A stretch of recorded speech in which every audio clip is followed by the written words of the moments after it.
Welcome to the Fox Car Report. This week we're at the Monticello Motor Club driving the new Ford Focus RS, the hottest hatchback Ford has ever made, probably the hottest hatchback you could buy today. Jamal Hameedi is the chief engineer for Ford Performance. You make the Mustang Shelby GT350, the Ford F-150 Raptor, the Ford GT. Now you've got this. Four very different cars. You got a couple others in the stable too. When you're approaching a performance car, is it the same, or do you have to treat each one very differently when you want to build a faster car? Maybe not the GT because that's special, but when you're trying to take something that already exists and make it faster, is it the same approach, or is it completely different for each type of car?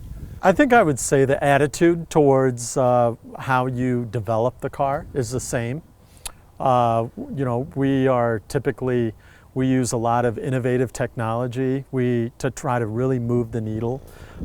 We like to be best in class, and even in the Focus RS, even best out of class in some respects with our all-wheel drive torque vectoring. So it's really that attitude that is common across all of our cars, including a Ford GT, is never settling to be competitive and always striving to be the best. And when you're making the GT, that's a supercar. That's supposed to be the greatest car in the world.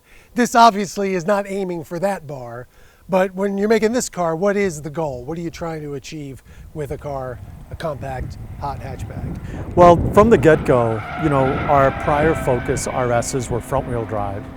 And we benchmarked a lot of all-wheel drive cars and found that our front-wheel drive cars were much more fun to drive than what existed for all-wheel drive cars. And we were going down the road of front-wheel drive until we developed this new torque vectoring system, which we think is the only system out there that really makes an all-wheel drive car engaging, fun to drive, and doesn't, when it engages the rear axle, doesn't just bring on massive understeer. So that's really the magic sauce we feel in the new Focus RS. This Focus platform's been around for a while. When they originally designed it, I'm sure they didn't think they were going to do this with it. So what do you got to do to a car like this to turn it into the RS? Certainly, we had a lot of challenges along the way. The platform was never designed to put this much torque through the rear axle. So we had to do quite a few chassis stiffening actions with the rear subframe so that the handling, the rear of the car would talk to the front and give the driver what we say is a connected feel. 350 horsepower, 2.3 liter, 4-cylinder turbo. It started out as kind of the same one that the Mustang 4-cylinder has, but you made some changes to that to get the power up from, 310 to 350? Yeah, we started with the Mustang engine, and then we have a new cylinder head, which has an upgraded material. We have a new head gasket, new cylinder liners.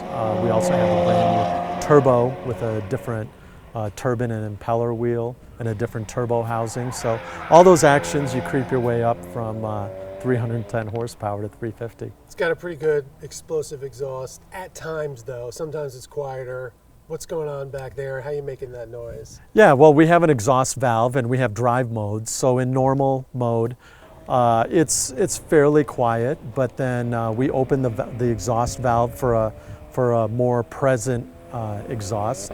And then we also add in what we call pops and burbles, which is a combination of fueling and spark retard, which gives you some cool pops when you lift off the throttle, and then burbles as you're coming into a corner. It sounds really cool. 350 horsepower, way too much for front-wheel drive, which is why you went all-wheel drive. Can the all-wheel drive handle more? If I'm a tuner, or you're thinking that way, what else could we do with this car? Well, I mean, the second I say no, it can't handle more, a tuner's going to prove me wrong. So that's kind of just the nature of our business. So certainly we engineer with safety factor, and this car, like all of our other cars, has safety factors, and that's the first thing that the tuners hone in on is, oh, we don't need that safety factor. So. I want to ask you about the Ford GT. This thing's a runaway success.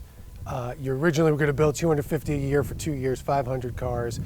People bought them, you sold it out. People don't even know how much it costs. It's going to be over $400,000. We know that. We don't know exactly how much it costs. We don't really know how fast it is. Why are people just sopping this thing up. I mean, who buys a car that expensive knowing very little about it other than that it won the 24-hour Le Mans? I mean, that's the magic of a Ford GT. It's an iconic Le Mans racer. And it's amazing. You know, I worked on the last GT, and you'd never think that in its peer group, you know, versus a Lamborghini or a Ferrari, that the Ford GT would be the one that has appreciated. They cost $400,000. Yeah, they do. So I think, as crazy as it sounds, a Ford GT has one of the strongest brands in the supercar segment, and it's just one of the most pure, especially the new one. It's one of the most pure Le Mans racers that you'll be able to buy anywhere from any company. Originally 500, you've now doubled that to 1,000, but over the course of 4 years, I mean, why not 2,000? Why not 3,000 like the original GT? Or I think you built almost 4,000 of those. Yeah, well, the new GT is very much a carbon fiber space frame tub, and we're limited in how fast we can build them. So the carbon work on the car is extremely time intensive. So we can build about 250 a year. So, you know, we don't want to, I don't think, we really can't build more than 250 a year. So the key to the last Ford GT, if you remember, was that there was a window that we built it and we didn't keep building them. And we feel like that's really the way to go to keep the car's resale value up.